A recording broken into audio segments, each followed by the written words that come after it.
ए हो रानी सुनना, गामे के बात बा सुन पाती के डोल, आज तोहारे नाम बा। बरसत में भींजल आंगन गैया बांधल खूका पर, तू आवत धड़के छाती जैसे ढोलक के डोर पर। कुंदन रंगल चुनरी लहरा माथे पर सिंदूरिया रे, गोड़ में पायल छन छन बाजे हमरा मन में उठे ले। नदिया किनारे कच्चा बाटे माटी में तेरा नाम लिखल, सांझ के झुरमुट में देखी तोहार चेहरा जैसे दीप जल। हम तहरा खातिर ले आईनी गुड़िया टिकुली मेहंदी रात, तू हंस देला ता गाम के पगली नाच लगे पूरा बारात। हो धीरे से चल मनवा के बाल, ए हो एक बेर देखस दिलवा के जान। कुहकत पंछी पूछे बाटे केकरा के दिल देबू, तुझे बोलब मीठ मिठ हम ताही में रही लेबू। सुन पाती के डोल, सुन पाती के डोल, तोहरे नाम में झूमे पूरा गाँव गल्ला बोल। सुन पाती के डोल, सुन पाती के डोल, हमरा दिल के दुआरी तू ही ऐसन खोल।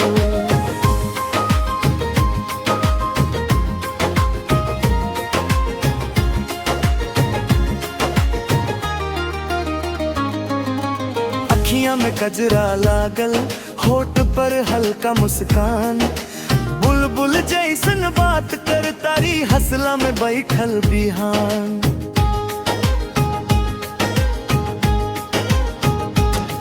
हाँ ससुराल के बात अभी नहीं, अभी तो बसे अंगना खेल। तू जवनो कदम रख देला ओही से सज जाला मेल। साग पात के बोझा लेके आवा जब तू कूचे कूचे, हम तार पर लिख देब नाम तोहर जैसे चांद के चारों पूछे। भोजपुरी के मीठा बोल दोहरे मुंह से लागे रस, एक नजर में तू तल जाला हमरा भीतर के सब शापुर दर्द। ए हो नजरी तिरछा दिलवा सीधा, ए हो सांस में बस मनवा जिता। दो लोटा पानी जैसन तोहर छुअन के असर, खाली नाम में लेके धड़कन करे लगे पूरा शहर। सुन पाती के डोल, सुन पाती के डोल, तोहरे नाम में झूमे पूरा गाँव गल्ला बोल। सुन पाती के डोल, सुन पाती के डोल, हमरा दिल के दुआरी तू ही ऐसन खोल।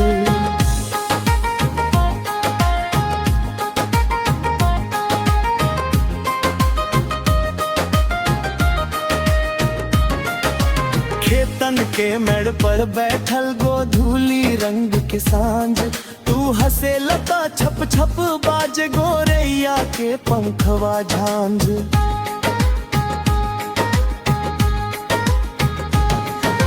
कटहर फूटे आम महके गमक उठे पूरन की गली, दूधिया चांद के नीचे हमरा ते भीज जली डगरिया चली। तोहरे बगैचा के हरिहर पत्ता मन के भीतरी बोल दिहल,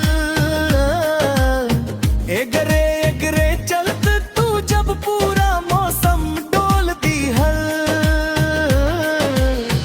हमरा जू में जवन उठल ओकरा नाम ना पूछस, तू ही त असली बात हुआ बाकी दुनिया झूठ झूठा। ए हो दूर मत जा, ए गोरी ए हो आसे रहा छोरी दा।